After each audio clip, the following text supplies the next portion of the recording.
Hello there. This is a nice wee introduction to a series of paintings I've done on Scotland's warriors. Two things have changed not since the world began: the beauty of the great green earth and the bravery of man.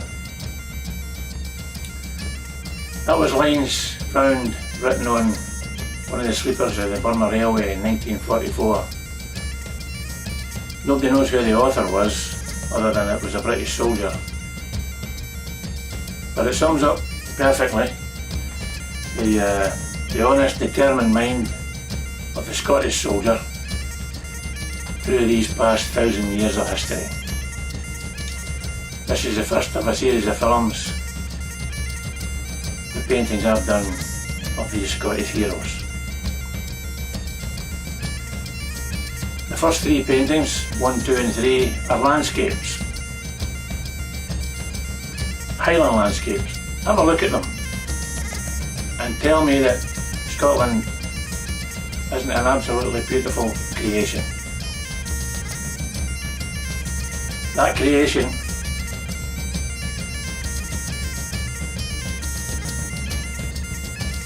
when you're actually there, you'll realise why men in the past would fight for it to the death to keep it. I'll incorporate some of these stories as we go along. Some stories that I sometimes think I should have been told about at school, but wasn't. But the adult that I am now, I know why I wasn't told them.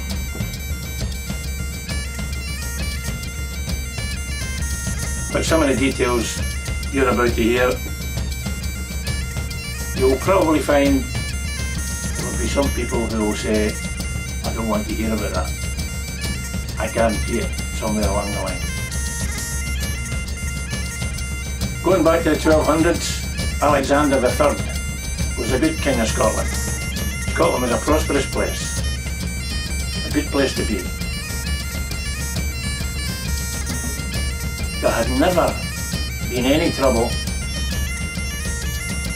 with our neighbours south of the border before this time period. Scotland was a great place to be. Then, 1286, Alexander died. Around the same time, the man Edward Longshanks of England was subjugating the people of Wales, and it's known that he butchered and wiped out the entire Welsh royal family of Llewellyns, thereby ensuring that there would never ever again be Llewellyns or a royal family for a Welsh throne. It was gone forever. He then decreed forever that English kings' firstborn sons would inherit the title Prince of Wales, ensuring that an Englishman would always rule the Welsh. And that comes right down to the present day monarch, whose firstborn son, his title was Charles, Prince of Wales. Prince of another country, Wales.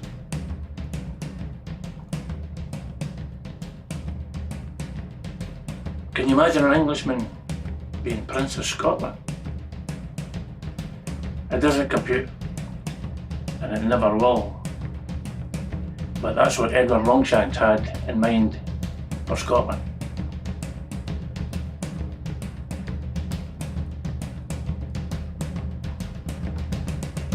(1291) was when Edward Longshanks was asked to mediate in a monarchless Scotland. From that moment on, and never before, Scotland was on the defensive, threatened by England. I've asked myself that question many times. Why is it always defensive fighting? Because that's what it's always been, on the defence. Scotland has never, ever desired to deprive another country of its freedom. Where there's been big battles, it's been against the likes of the Vikings, or them, or more recently, the two world wars. Scotland just wants to keep what it's own as its own. It's worth defending. And it's been an inspiration to me to produce paintings like these to remind us of some of the characters that have helped preserve a fantastic history. I hope I can convey something to you out there. As I say earlier on, I guarantee there will be parts where people will say, oh no, I don't want to hear about that. Guarantee it. Now, I don't care what they say about him south of the border, but Edward Longshanks in his day was the equivalent of Adolf Hitler, who wanted to subdue everything around them and beyond. But like the Russian winter that waited on our Adolf, Scotland was waiting for Edward Longshanks to make him think again.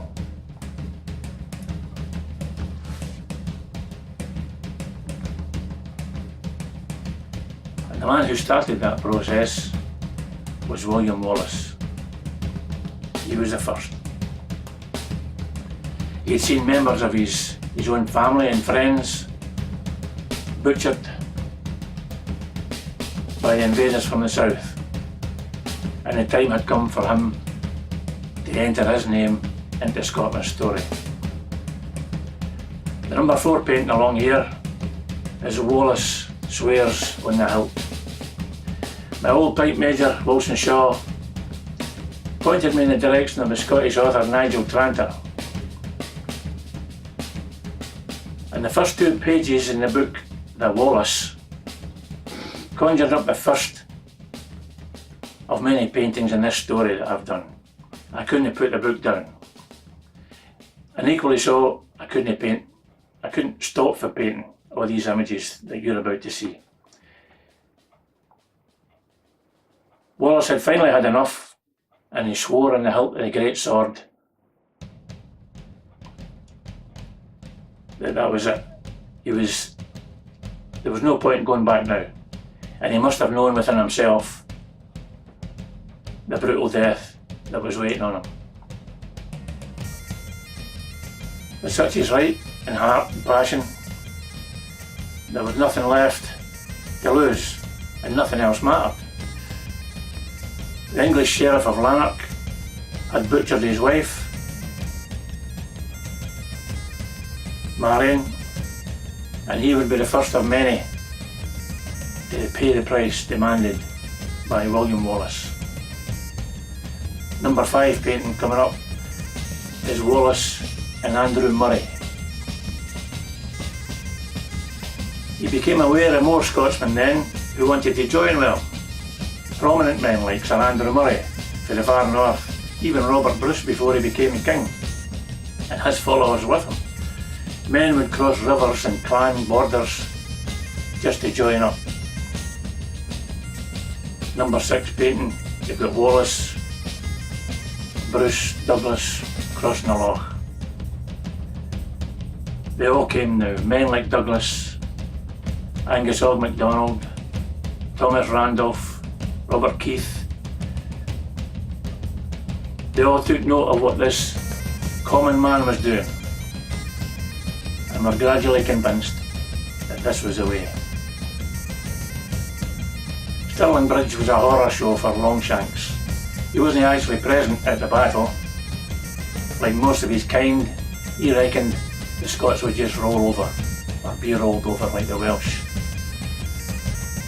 and submit to his will. How wrong was he? How wrong are they to this day? Now Wallace was a marked man in more ways than one, and he was eventually betrayed, taken to London and murdered there. He was hanged, drawn, quartered. He wasn't an Englishman. Scotland wasn't part of England, but they murdered him just the same.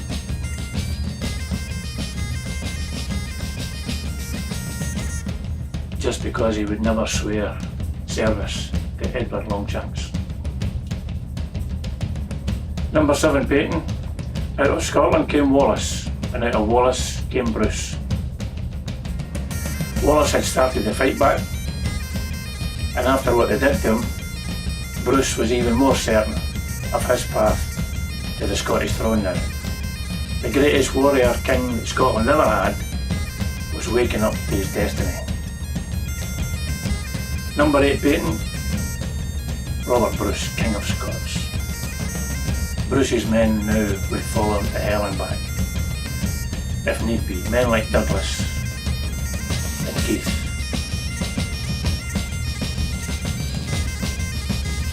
They were all there now. Bannockburn 1314, and it was indeed hell for Edward of England on the 24th of June that year. He had an army 3 times the size of the Scots army, but that tells you something about the heart of Scotsmen that day. Bannockburn 1314. Bruce died in 1329, and he asked his right-hand man, James Douglas,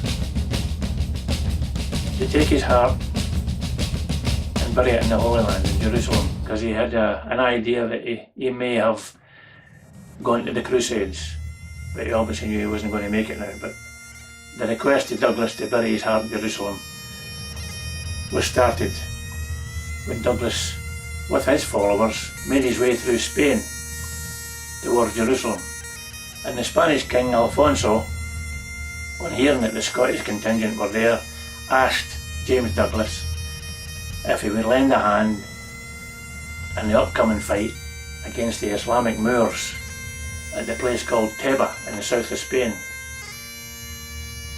Being the warriors that they were, and always up for the fight, they agreed. They must have looked like a fearsome band of warriors, right enough. But when it came to it, the Moors came from every direction in their thousands, and Douglas and the Scots found themselves cut off, and he must have known that it was the end. The people who survived it told the story about when Douglas realised this, he took the casket from around his neck with the heart of Bruce in it, and he threw it into the midst of the Moors, screaming something after about following the brave heart into battle, as he always did. After the battle, Douglas had been killed, and the Moors came across the body lying and recognised the symbol of the 3 silver stars with a blue background as being the crest of the great Sir James Douglas, who had been the right-hand man of the first knight of Christendom, Robert Bruce. So the Moors sent a message up into the castle, into the Spanish king, and asked if they wanted the body back of James Douglas. The answer was yes, and the Moors honoured the Scottish knight by having the body hoisted up onto 6 shields, and a group of Moorish warriors who had been in the battle carried it up and into the castle to return it to the Spanish king. Douglas's heart is now in St Bride's, in the old village of Douglas, just up the road from where I live now. What a history. My old friend Harry Lennox, he used to always say, "They'll never beat us." And quote, "So long as 100 of us remain alive, never will. That was the words of number 10 in this wee series of paintings. The Bruce, the greatest warrior king Scotland ever had.